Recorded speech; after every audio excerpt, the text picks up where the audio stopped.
Fala galera, beleza? Mais um vídeo no nosso canal. Confira sua inscrição e já deixa o seu joinha, beleza? É claro. Muito bem, estamos numa semana muito especial para o comércio aqui no Brasil. Você já comprou o seu ovo da Páscoa? Não. Mas vem cá, se coelho não bota ovo, por que ele tem a ver com a Páscoa? Realmente. Qual a relação entre a Páscoa e o ovo de chocolate? R$12. Cadê o bombom? Deve estar dentro do ovo. Gente, é muito bonitinho, né? Ó, o problema é o tamanho, né? Ó, cabe na palma da mão. Bom, nós sabemos que a Páscoa é uma celebração bíblica e você encontra no livro do Êxodo a história da libertação do povo de Israel do Egito. Mas qual que seria então a relação entre a Páscoa judaica, chamada de Peshá, que significa passagem, não é? Que celebrava a libertação do povo hebreu da escravidão do Egito, como está narrado no livro do Êxodo, com o que a gente vê hoje, né? Das pessoas querendo gastar uma fortuna em ovos de chocolate, coelho. E qual que seria essa relação? A gente entende que há uma relação histórica entre a Páscoa e tradições muito antigas, né?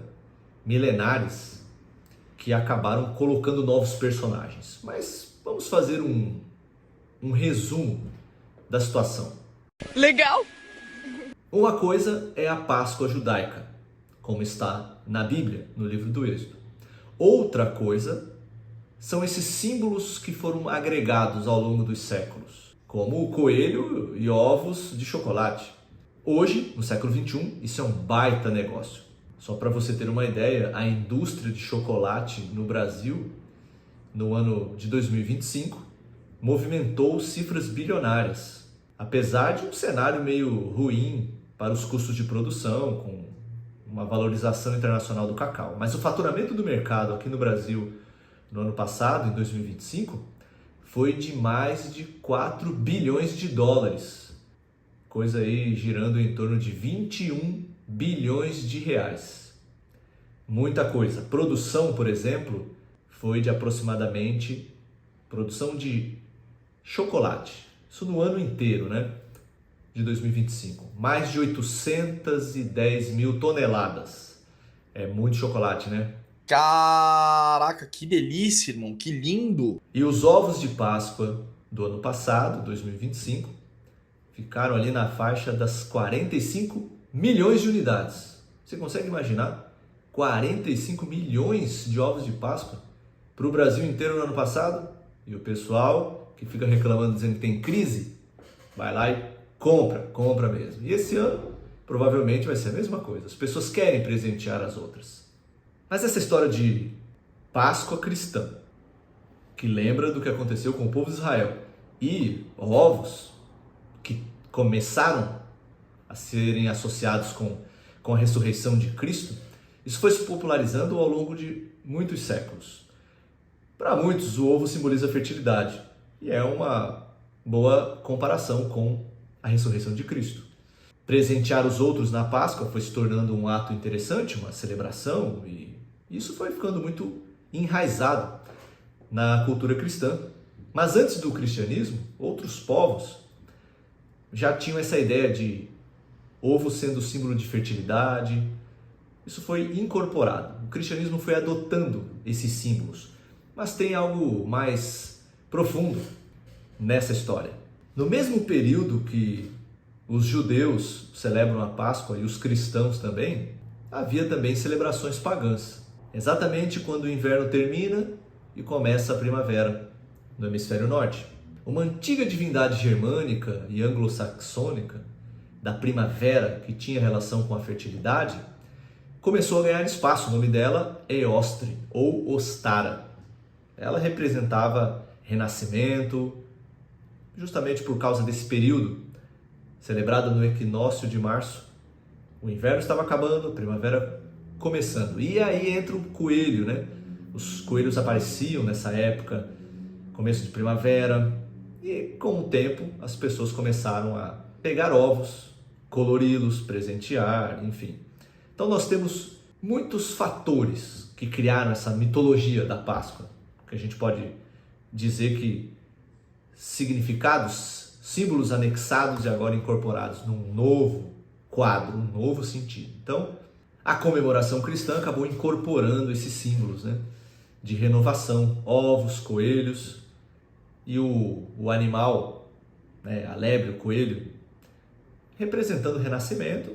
Jesus ele ressuscita e tudo isso acabou virando uma mistura de coisas, né?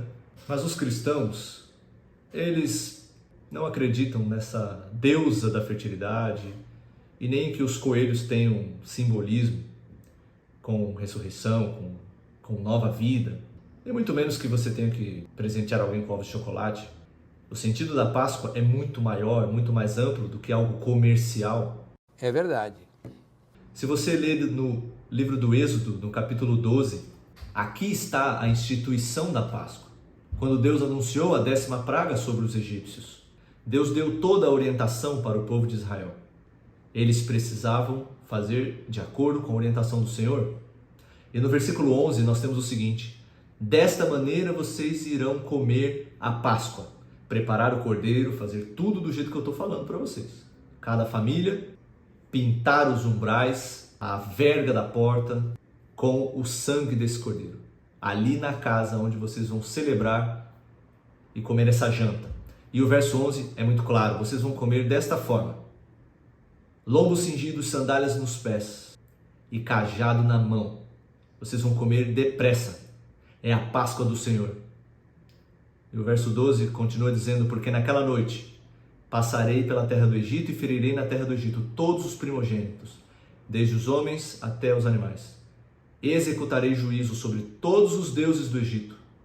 Eu sou o Senhor. E o verso 13 diz: o sangue vos será por sinal nas casas em que estiverdes. Quando eu vir o sangue, passarei por vós, e não haverá entre vós praga destruidora, quando eu ferir a terra do Egito. É claro que essa história bíblica não é muito assim legal como a Páscoa moderna. Não. Essa Páscoa que mistura símbolos, não é? Pessoas felizes, presenteando as outras com ovo de chocolate, um coelhinho bonitinho. Foi algo muito, muito sério. Eles precisavam fugir. E a única esperança era obedecer a Deus.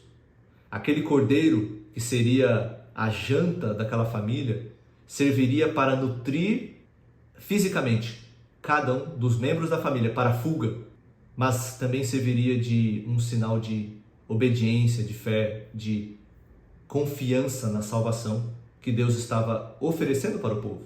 O sangue seria símbolo de salvação.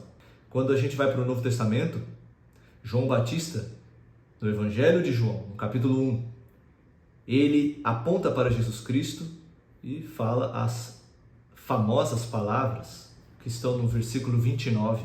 Eis o Cordeiro de Deus, que tira o pecado do mundo.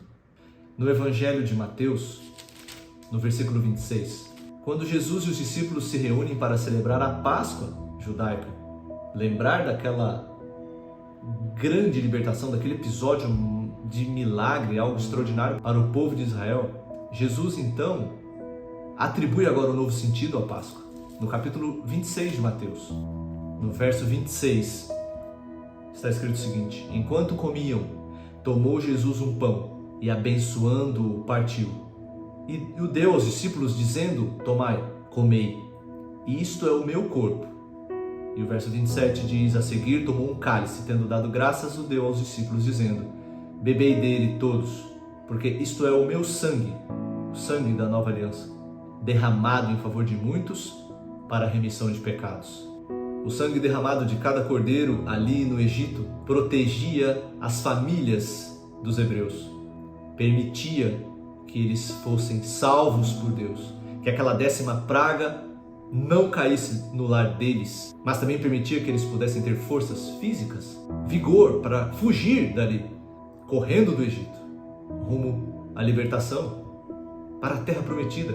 Mas o Cordeiro de Deus Ele foi sacrificado ali no Calvário para que o pecado não escravizasse mais o ser humano e que a libertação final fosse possível.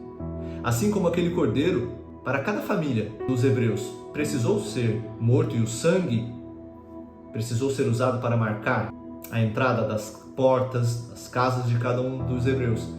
O sangue de Cristo derramado na cruz deve marcar a nossa vida para que seja possível a libertação da escravidão do pecado. E da mesma forma que eles comeram a carne do cordeiro, nós precisamos de forma figurada, obviamente, que o sacrifício de Cristo alimente a nossa fé.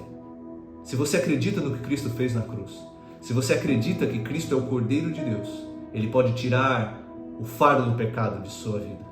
Você pode ser liberto do poder do pecado. E apesar das coisas ainda permanecerem difíceis, um dia vamos chegar na nova terra, o lugar que Deus preparou para nós.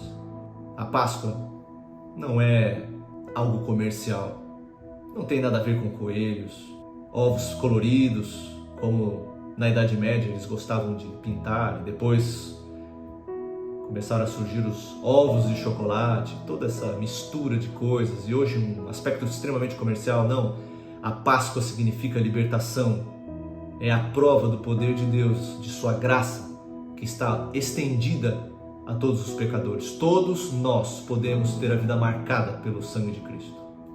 Meu desejo, a minha oração para você é que você se apodere dos benefícios do sacrifício de Jesus. Sua carne, seu sangue, seu sacrifício.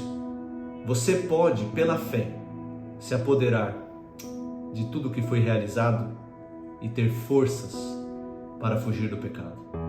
Que Deus abençoe você nesta batalha. E olhe para Cristo e veja nele o Cordeiro de Deus.